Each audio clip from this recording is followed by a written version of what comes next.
Do you know how you recognize somebody by the way they walk? Well, I recognized the lady walking into the hotel. She walked and carried herself exactly like my wife, Karen. It was dark, with just the lights from the hotel. You couldn't see clearly, but the way she carried herself made me think it was her. It couldn't be her, because she was at home. I had spoken to her last night on the phone, and she didn't tell me she was going out anywhere. In fact, this hotel was many miles from our home. I was completely bemused. The bloke she was with looked like Darren. He was our boss. We both worked for the same driving school company. It couldn't be. Could it? Something wasn't quite right here. I had just pulled into the car park at the hotel I was staying in tonight. There had been a scheduling change to the training program, and I had changed hotels at the last minute. It was easy, as we had an agreement with this hotel chain. I had tried to phone home earlier, and I got the answer phone. Karen's mobile went straight to answer the phone. I phoned the offices and tried to phone Darren. I didn't get all the messages through because I got a phone call back from the office. It was all broken up. There's not a great deal of mobile phone signal around Salisbury Plain, but never mind, I will just carry on. I stopped the car and ran across to the hotel entrance and peered around the door. That was my wife and my boss. Worst of all, they both had small suitcases, and he had his arm around her waist, much more familiar than a working relationship. What was going on? They looked very familiar together. It certainly looked like they were having an affair. I sat down heavily on the steps of the hotel, and I wanted to throw up. I started breathing very deeply. What the hell was going on, and what do I do now? In actual fact, it cleared up a lot of doubts I'd had over the last couple of months. Now it all became clear. Changing the program, the change in the schedules, the change in my job. I needed time to sit and think. I went back and parked the car properly. A car with the driving instructor's L plates on should drive and park responsibly. I crept back up and made sure that reception was empty, and then I approached the desk and booked in. I've stayed here a few times. Kelly, the deputy manager, was on reception duty. We got on well. I'd done her a favor a couple of months ago. We chatted about the weather and stuff, and then I asked who the previous couple were that booked in. I told her they looked familiar. She told me it was a Mr. and Mrs. Smith. She tilted her head slightly as she said Smith, which indicated she didn't believe them. I hope they're not near me. It sounds like they are going to be noisy tonight. Oh no, you're in 214. They are in 236, way down the corridor. So how often have they stayed here? I asked. Is there something going on here? Kelly asked. There may be. That looks like my boss, but that's not his wife. I just want to get my facts straight before I say anything. Don't worry, I won't mention the hotel or where I got the information from. I didn't mention that it was my wife he was with. Kelly did some stuff on the computer and said, I shouldn't tell you this, but they were here 3 months ago for a large symposium or something. They had separate rooms then. They've been back twice since then. I traced him because he uses the same credit card. I just had to check the last 4 numbers. It's a company credit card. I needed time to think, so I went into the bar and bought a pint of beer, something I don't normally do as I'm driving in the morning. I took it to my room. I need to ponder how we got to this point. I think a little background could be needed here. The driving school company I work for was based in Salisbury. We had the contract to teach young Army recruits how to drive cars, buses, and trucks. Up until 5 months ago, I used to teach in my local area around Salisbury, covering the garrison towns of Tidworth, Bulford, and Larkhill, just north of Salisbury. Other chaps looked after other locations around the north and west of the plain. Cyril looked after Laneham to the north. Graham looked after the Warminster area. It was a brilliant job, meeting young people and seeing them grow up in the Army system, much like I had. Adolescence giving way to adulthood. These locations are well spread apart around the edge of Salisbury Plain training area, which is quite difficult to get across unless you have a main battle tank or a big truck. 5 months ago, Cyril retired, and a couple of months ago Graham fell off of a ladder, putting himself out of action for several months. This left a hole across the northern part of the training area. I had been asked to step in and take care of the northern training area for a couple of months whilst they recruited a replacement, and Graham got better after his fall. There were other driving instructors, but most of them were young with children and were not ex-military. You could form a better bond if you have a shared experience, and the training can go much better. So I just knuckled down and got on with it. It won't be forever, Darren told me. Karen worked in the offices of our driving school arranging appointments, payments, accounting, and the instructor's expenses, including mine, so I was always very careful to make sure I was below the limit. It's not good to put your wife in the position of having to tell you off about spending too much money. When I looked at our bank balance every month to see how much she spent, the irony struck me every time. Darren wasn't a good-looking god. He was a bit plain and a bit overweight. What were they both doing here? Or as my mind was coming around to it, had this been arranged between the two of them so I would be away and they could have an affair? I would have to find out. I would need proof to take to Darren's wife, Sheila. She worked in our Salisbury office too, but did not come in that often. I had to protect my job. The children were still in university. I thought about our life together. Our intimate life had always been good before the children came along. We tried pretty much everything. Money was a bit tight. It took us months to save up for her first pair of thigh-length boots. She still has them. They still fit, and she still wears them. Things we liked, we did again. Those things that we didn't like, we didn't do again. Things took a bit of a dive when the children came along, as would be expected. But it had picked up again after they went to college. Well, apart from the last couple of months I'd been looking after the northern sector, I was away 3 days a week and knackered when I got home on Friday. So why was she here with Darren? I had come up with a plan. It wasn't a definite plan. It would depend on their responses. It was more of a set of guidelines for confronting cheaters. I went down to have some dinner, not that I was particularly hungry. I went down early and had a chat with the manager. I asked him where Mr. and Mrs. Smith were going to be sitting because I could have embarrassed myself earlier and didn't want to be in their eye line. I had been in that restaurant quite a few times and got on with the staff. Often the manager gave me a choice of where I sat. He pointed out where Mr. and Mrs. Smith were going to sit. I chose where I could watch them, but hopefully not be seen. There are good things to be said about Aspidistras. The manager told me they were going to be in at 7. I set up my laptop so it looked like I was working. They came in, his arm around her waist, which grated on me quite a bit. They sat themselves down. I waited until they had ordered, and I summoned the waiter. I asked him to deliver on my account a bottle of Mosel wine. I knew it was on the wine list, and I knew it was one of her favorites. I asked him not to tell them where it came from. Peering around the shrubbery, I watched as it was delivered. It seemed to set up quite a consternation, especially when the waiter would not tell them where the wine came from. For a while, they just sat chatting. However, there was quite a lot of hand-touching and smiling and giggling, mainly from Darren. This was no business meeting. They can't pull that one on me. The dress she was wearing was stunning. I had never seen it before. Certainly, it wasn't one she had worn for me. Karen kept on looking at the bottle of wine and then around the room. I recognized that something was bothering her. Good.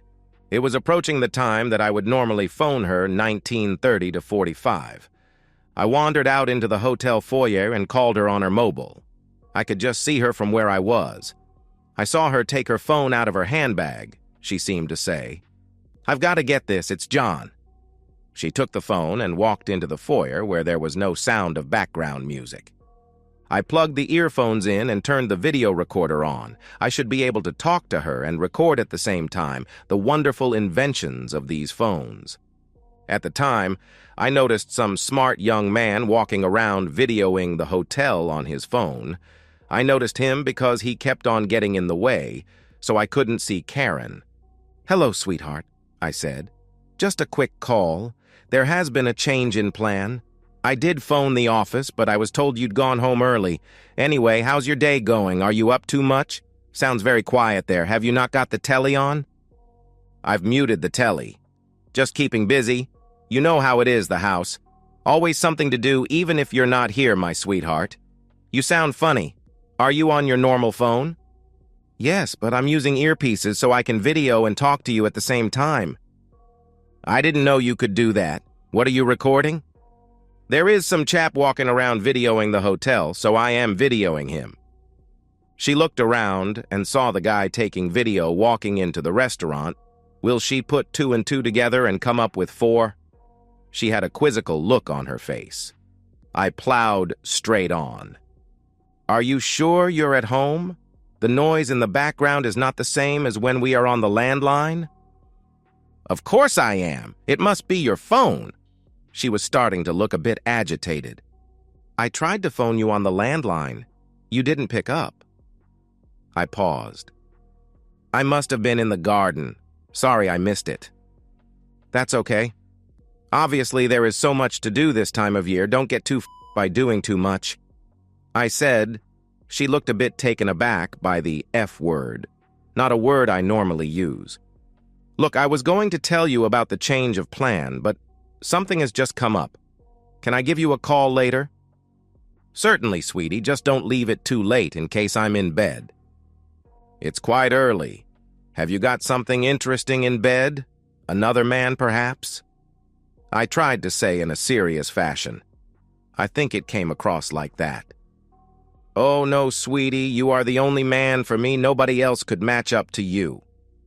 So, how do you know I thought I was your first? Have you been doing something to do a comparison with? Trying to be a little more light-hearted this time. I could see her from where I was standing. She started to look nervous and maybe even stagger a little bit. Right. Time for you to go back to comparison, man. I laughed as I punched the hang-up button up. She looked startled, like she was waiting for a goodbye. I love you. But nothing came.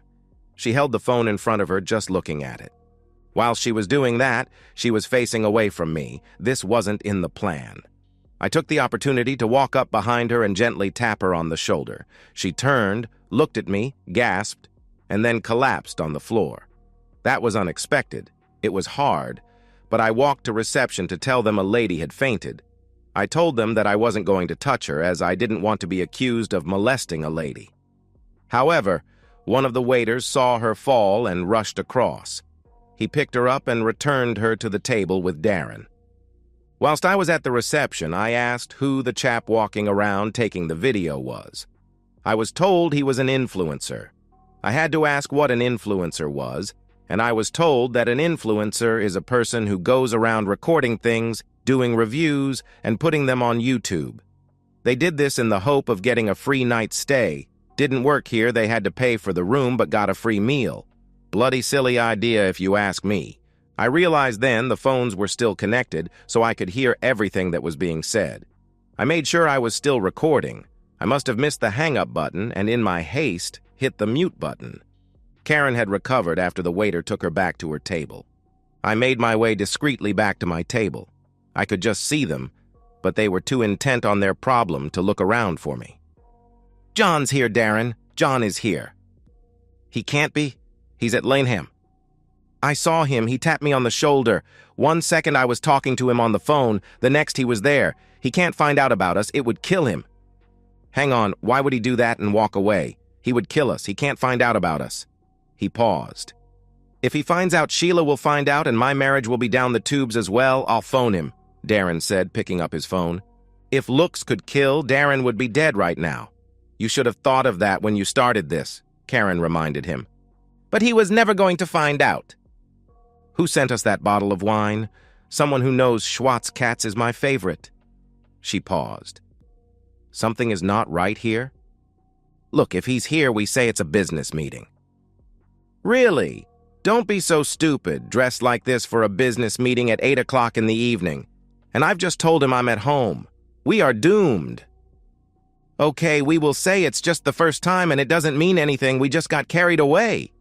He is not stupid enough to believe that. Look, it's just been a couple of times. We can blag this. A couple of times? At least 3 in this hotel since that symposium where you blackmailed me? Yes, but you wanted it. No, I didn't. You drugged me and took photos. Yeah, but you kept on coming back without the blackmail. Well, you showed me the photos of John and that receptionist. What's her name? Kelly. I had to bite my tongue at reception. You threatened to sack me and tell John that I came on to you, and in a moment of weakness, you gave in. Anyway, it became a bit of fun to take away the boredom whilst he was away, she said. It doesn't matter, he will still kill us. But you enjoyed it, he said. It was something to do. He's away 3 nights a week and is so knackered when he gets home on Friday that I have to wait until Saturday before I get anything. You were just something to fill the time. You're actually not that good. You're too selfish. But you seem to enjoy it, he asked. If I've got to do it, I might as well enjoy it. And with a bit of training, you might just get as good as John at it. That was when I decided to take some action, because we were often alone with young females taking lessons. To back up the dash cam recording, all of the instructors had pens which were audio recorders.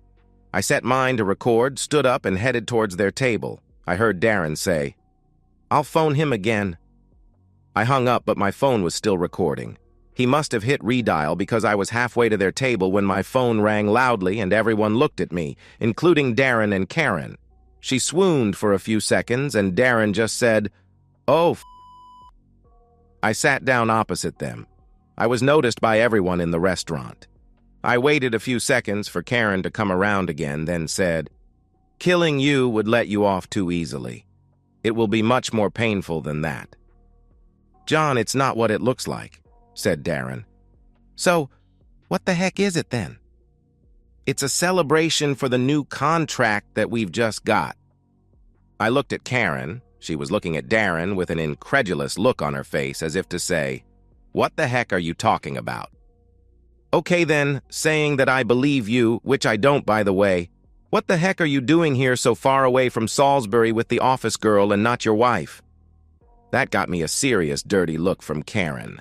I looked straight at her and said, "Don't you say a word." Looking back at Darren, I said, "So what is this contract then? Enlighten me. It is more to have me further away from home so you can have my wife." His face fell. Karen sat there looking very subdued. Try as I might, I could not remain calm. All the frustration I had thought about in the last couple of hours came flooding out. I said in a loud voice, "So, you arranged for me to be away 3 nights a week and work so hard I am knackered, so you could move in and be intimate with my wife whilst I am away. You organized all this just to have your dirty way with my wife." I raised my voice a bit more now. "You evil, dirty bastard, just you wait till Sheila hears all about this." At this stage, I can see the waiter hurtling towards our table. In a subdued but direct voice, he said, "Sir, you are a valued customer of this establishment. Can you please refrain from swearing and keep the noise down?" I looked up at him and said, "Sorry, Paul, you are quite correct. However, I think some of your customers like the entertainment." As I looked at the waiter, I noticed that the influencer was videoing all that was happening. I looked around the waiter at the influencer and said, "You can call this husband confronts wife and lover in a hotel. No better. Make that. Husband confronts wife and lover in a restaurant. Let's keep the hotel out of this. I think they might appreciate it." Addressing the waiter again, I said, "I will have what they're having and put it on his bill. The company is paying anyway. It's not coming out of his pocket. In fact, have one for yourself on us." I seemed to have got my appetite back. The Aberdeen Angus sirloin was fantastic. I had on the odd occasion paid for one myself. It was about double the meal allowance that we were given. Karen opened her mouth to say something probably about the expenses. I just gave her a Paddington hard stare and she shut up. I picked up my phone and snapped a picture of Darren and Karen together. I already had plenty, but this was part of the threat. Karen put a hand up like a little nervous schoolgirl, asking if she could speak. I looked at her and nodded. She looked at Darren and said, "You told me John asked you for the assignment up north. Is that not true?" Looking at me, she said, "Did you ask for this?" "No way. Why would I leave our bed to go to sleep in several strange beds all through the year?" I turned the phone around and showed both of them the picture I had just taken of them sitting quite close in a hotel restaurant. Right. You tell me the truth, or this photo goes straight to Sheila right now, and you can sort out your own marriage, Karen said. So what about the photo I saw of you going into a room with that receptionist, Kelly, at 10:45 p.m.? Why would she go into a room at that time of night if it wasn't for something naughty? Show me the photos. I could see how devious he was trying to get into my wife's pants. I was starting to feel a bit of forgiveness for her, but only a bit. She looked at Darren. Give me your phone and unlock it, or John will send the photographs to Sheila. He did as he was told. She flipped through some pictures and turned the phone around and showed me. I took the phone off of her and swiped a few more pictures. I could see what he had done. I gave it to her and said, "If you look here, he's taking a photo of a picture but with a different timestamp to make it look like it's 10:45. Look at the window in the background. It's never daylight at 10:45 at night." She came back with, "It could be the car park lights? If it was, the shadows would be on the ceiling, not the floor." That was all I heard. I asked a passing waiter if he would be so kind as to bring me a leaflet from the front desk advertising the hotel. It was very quiet around that table until he got back. I opened up the leaflet and showed the photograph of Kelly showing me into a room. The picture was for an advertising campaign, and I had been asked to help out. Oh, there it was again. They asked if they could take some photographs of me because I looked normal, not like a model. Kelly was just showing me the room. It wasn't even my room. In fact, it wasn't even a bedroom. It was an office.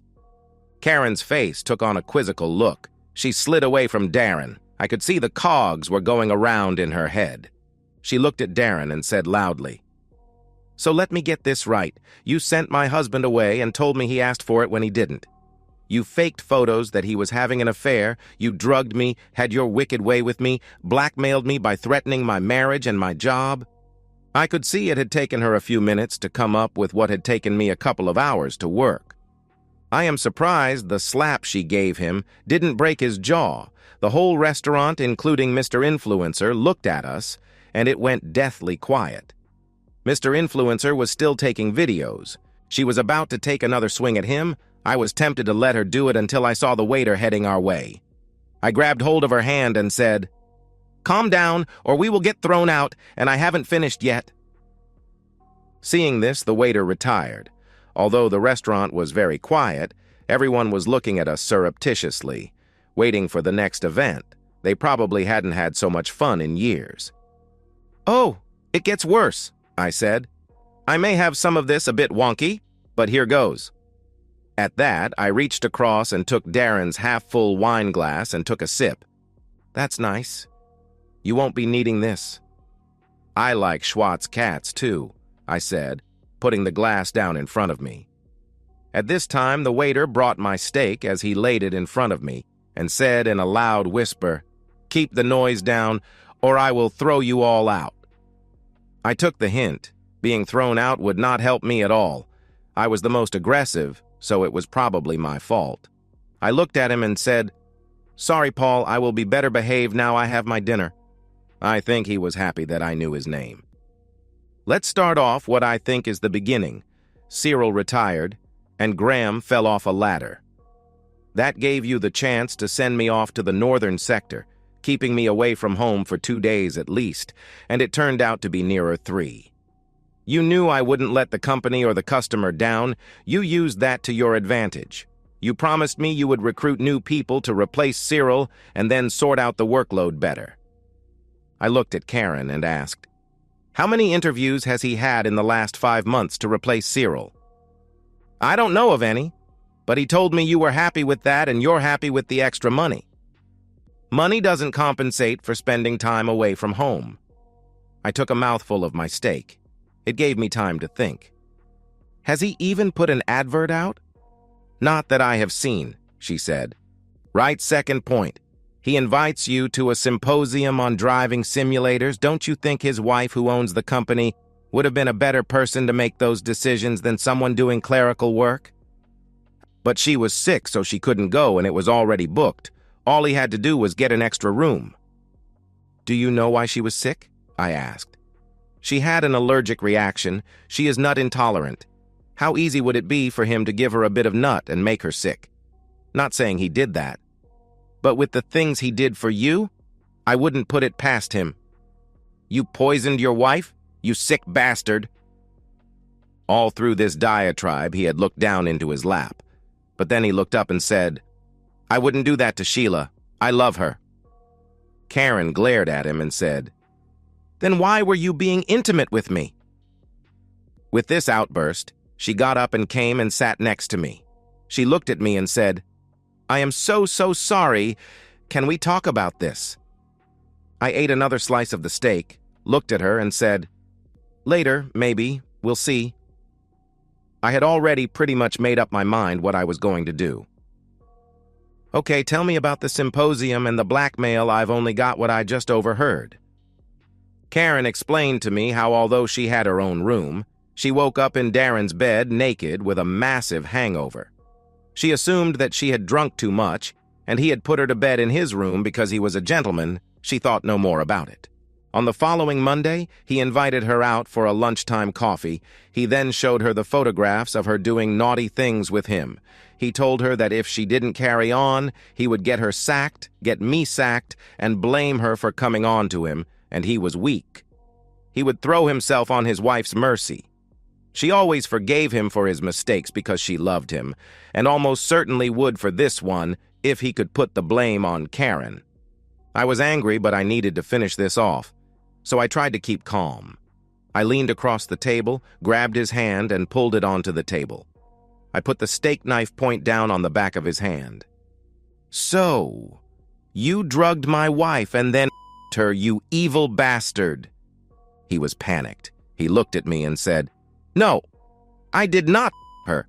What's the point in being intimate with someone who's like a dead fish? There's no pleasure in that. I took another bite of the steak. It really was very good, and so was the wine. I was using this time to calm myself down, but to make Karen and Darren more anxious. Next thing, expenses. So I'm guessing you are paying for all of this? Of course, Darren replied. I know how many times you have stayed here with her, because you used the same credit card, the company credit card at that. I looked at Karen and said, That is a stunning dress, and I bet you have equally stunning underwear underneath it as well. It's not something I have ever seen. You've never worn that for me. Where did it come from? She bowed her head, slowly lifted it, looked at me and said, Darren brought it. He said it would suit me. It did. It was gorgeous, and at least he had an eye for that. So, who do you think paid for all these meals, trysts, and clothing, him or the company? I suggest when you get in on Monday, you go through his expenses as thoroughly as you do mine, and anything that is not strictly company business, you report to senior management. One question I have to ask is, why are you here at this hotel? Karen answered, I saw it as revenge to be doing it in the hotel where you had cheated on me. But I phoned to tell Darren the change of plan, and I was moving on to my next slot. Karen's face fell. She looked at Darren and said, You really are a stupid bastard. He told you where he was going to be, and you still brought me here. You really are an arrogant pig. Only thinking of yourself, aren't you? No. I only got a message that he was moving on. The office couldn't hear him properly. They thought he was going to Linham from Warminster, not the other way round. But if that was the case, we would still have been here at the same time as him, you stupid bastard.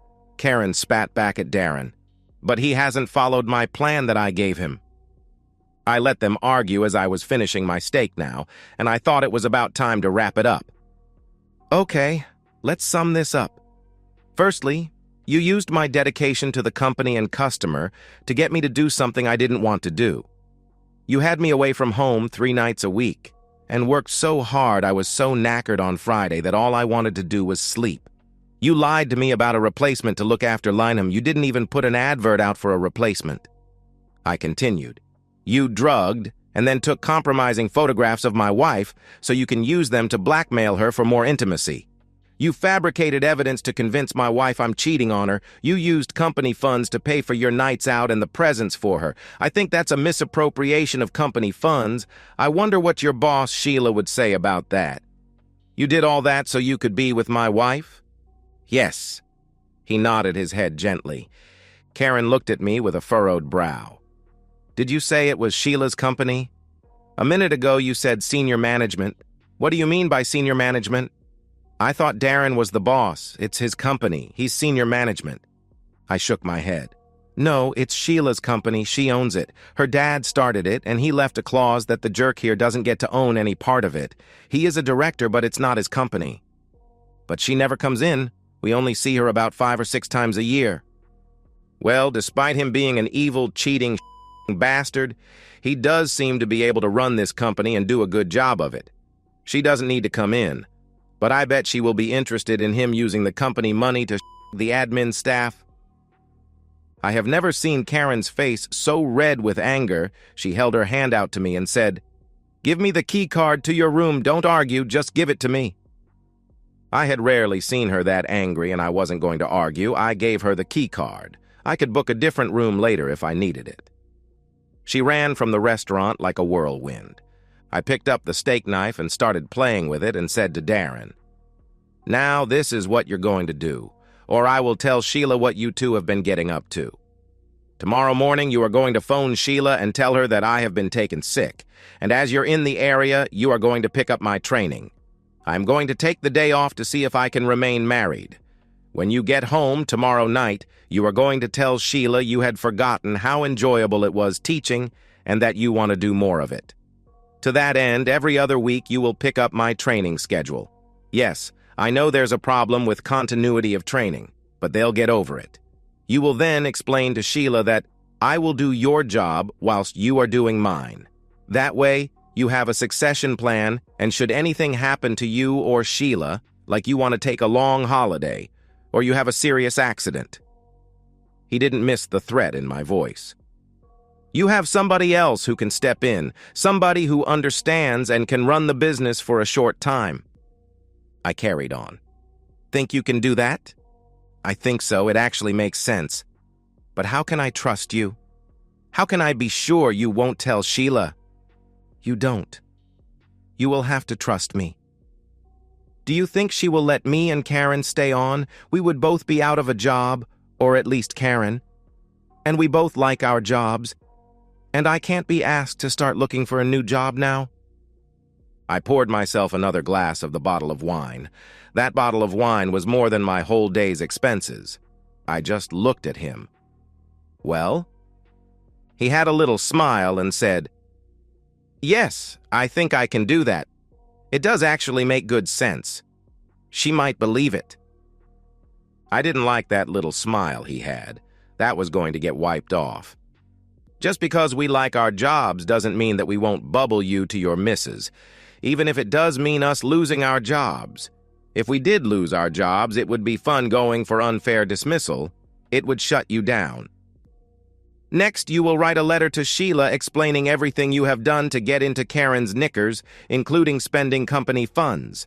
Then to cover my back, I am going to add a bit explaining why I didn't do you into her. I like her. She has been a good friend over the years. I used to like you as well. I don't want her to get hurt anymore, so you are going to be faithful, and I am going to keep the letter as blackmail." Just then Karen came back. She was walking a bit slower, but not much. She had completely changed her clothes. She sat down next to me and said, "That's better. I started to feel a little dirty in those clothes. I have thrown them away. Oh, and Darren, I wouldn't let Sheila unpack your suitcase. There may be some surprises in there. I appear to have lost a couple of pairs of knickers." He was not smiling now. I continued, "Oh, and finally you stop around and remain faithful to Sheila, because if I see you around, I don't have to bring this affair up. I can just tell her about what you're doing there and then." He raised his head slightly and shook it. "I won't write the letter. I'll do the rest." I could understand that. Giving someone else power over you is not easy.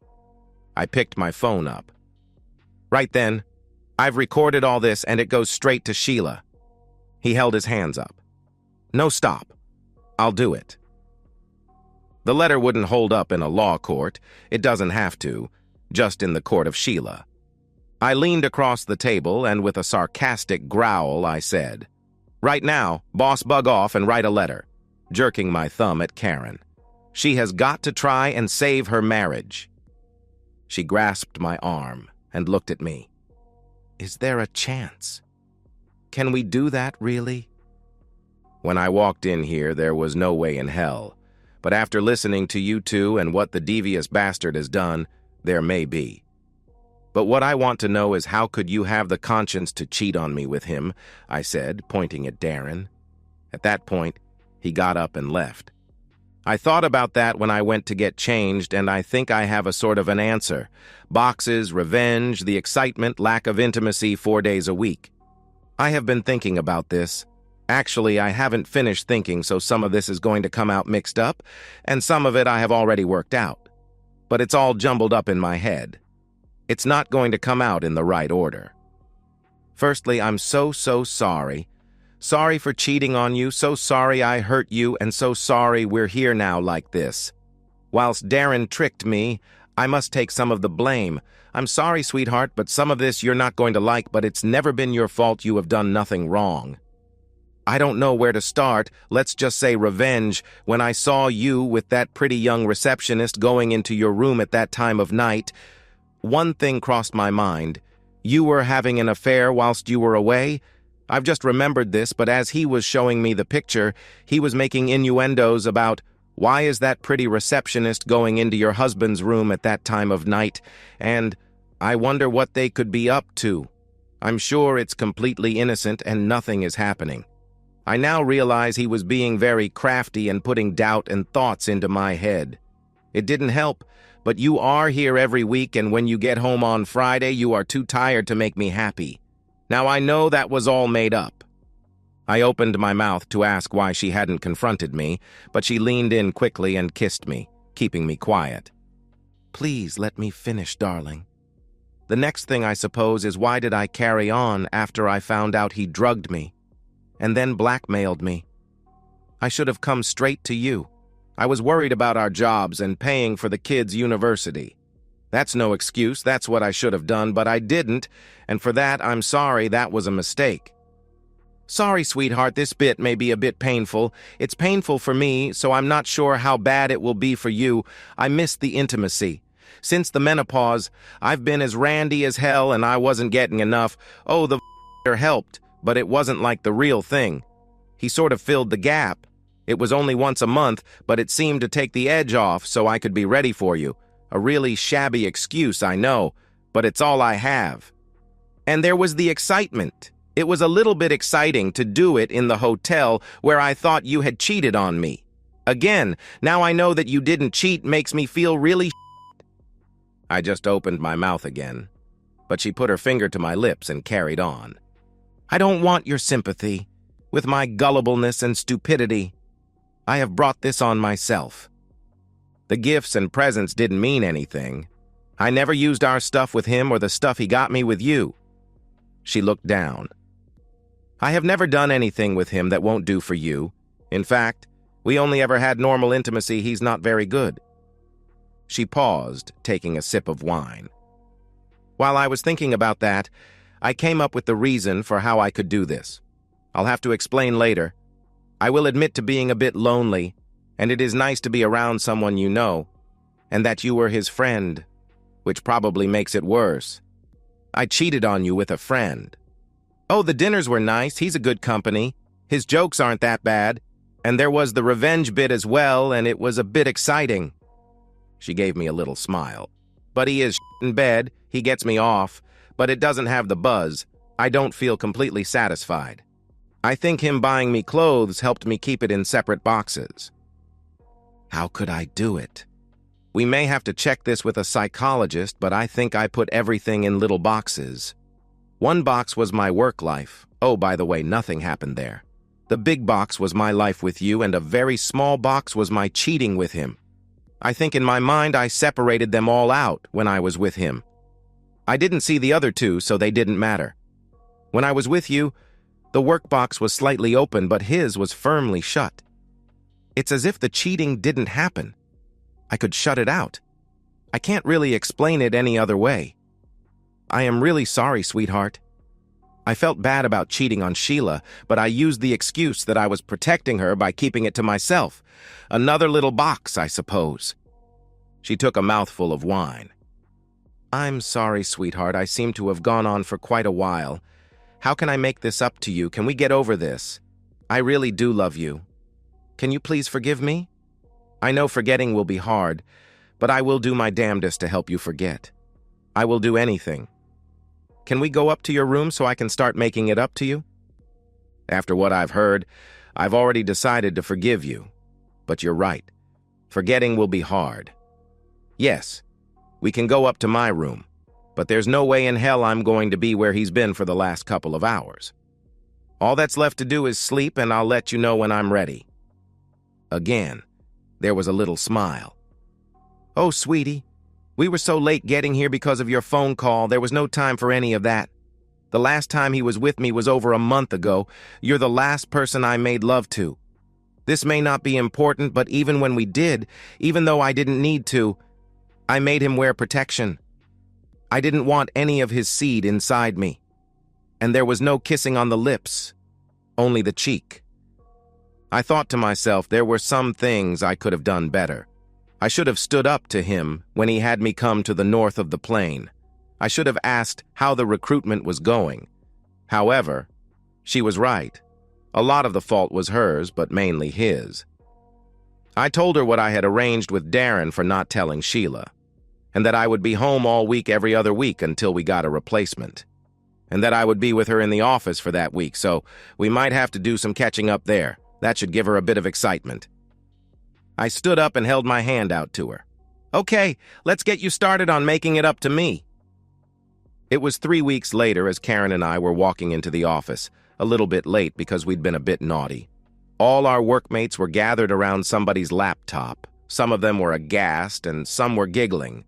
As we walked in, it went deadly quiet, and there were some embarrassed looks.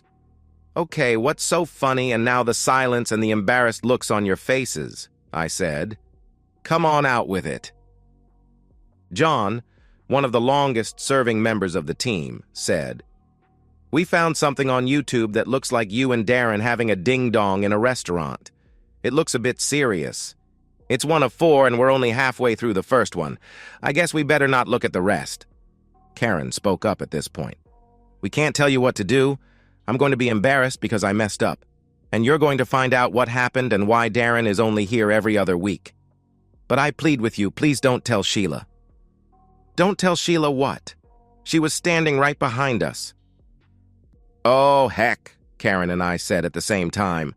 Sheila stormed across to the laptop and spun it around. We could see from where we were standing that the title of the video was Husband Confronts Wife and Lover in Restaurant. And the picture was clearly of Darren, and if you looked closely, you could make out my face. There was steam coming out of Sheila's ears. Glaring at us, he said, You to my office right now. She stormed off. Karen and I followed her. I went past my desk and picked up a few things. I was sort of expecting this at some time, just not this soon. I promised that I wouldn't tell Sheila, but I wonder who sent John the link to the video. Sheila was angry, very angry. Right, you two? What the heck is going on? Before I could open my mouth, Karen stepped forward and said, Sheila, I'm really, really sorry I messed up. She looked down at the floor and continued, I had intimacy with Darren. Sheila fell back into her chair. Not again. And you, I never thought you were a risk. Looking at me, she said, John, you knew about this. I thought we were friends. Why didn't you tell me about this? It was my turn to step forward. Sheila, I'm really sorry. Karen was tricked. I'm afraid to say Darren found out about Karen being on the menopause and had a heightened libido. He tricked her into thinking I was having an affair, after making me spend 3 nights a week away at work and to be so tired on a Friday to be pretty useless. He drugged Karen and took compromising photographs and then blackmailed her. He took the photographs at that driving simulator convention. The one that you couldn't go to because you were ill.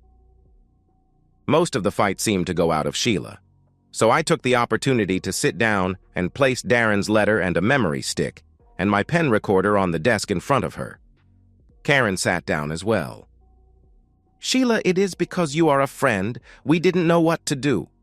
Do we tell you the truth and ruin your marriage, or do we hide it so you don't find out? You seem happy in your marriage.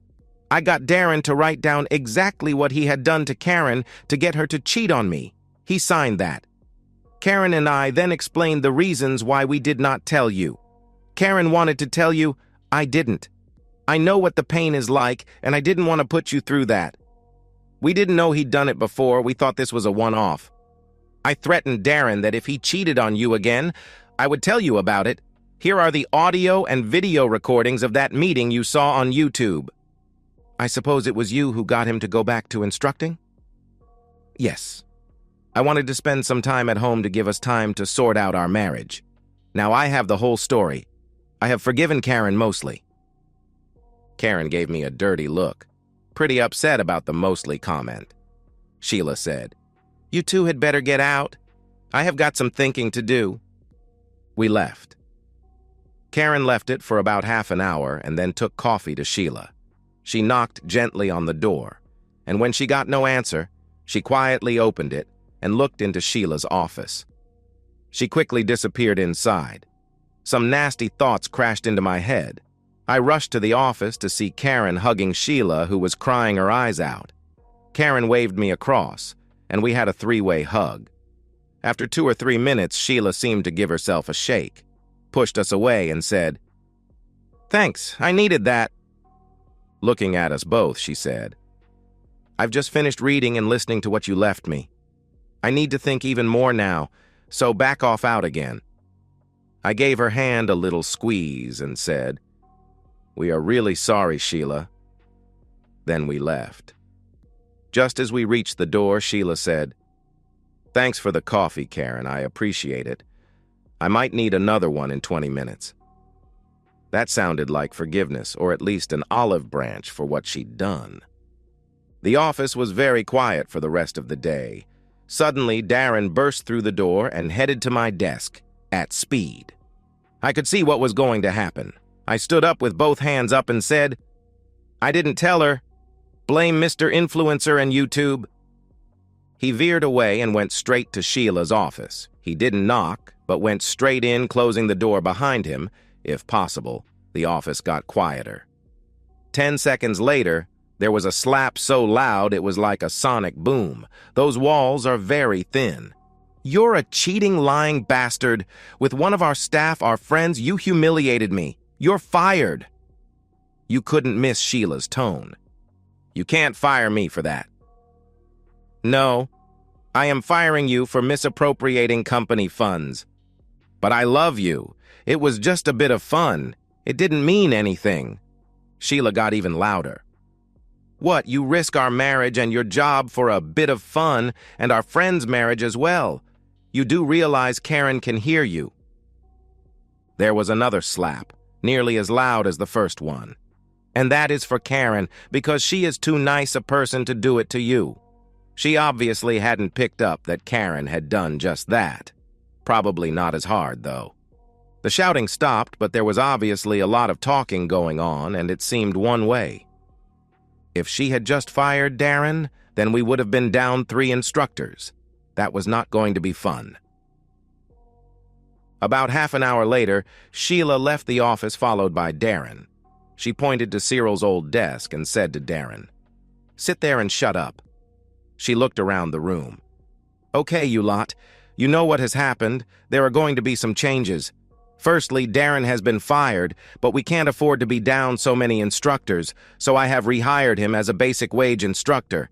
If he doesn't like it, he can leave, but he knows if he leaves the company, he will be leaving the marital home. John is going to take over all of Darren's duties, excluding his directorship, and that may change later. I am not sure if this is the right decision, but it will have to do for now.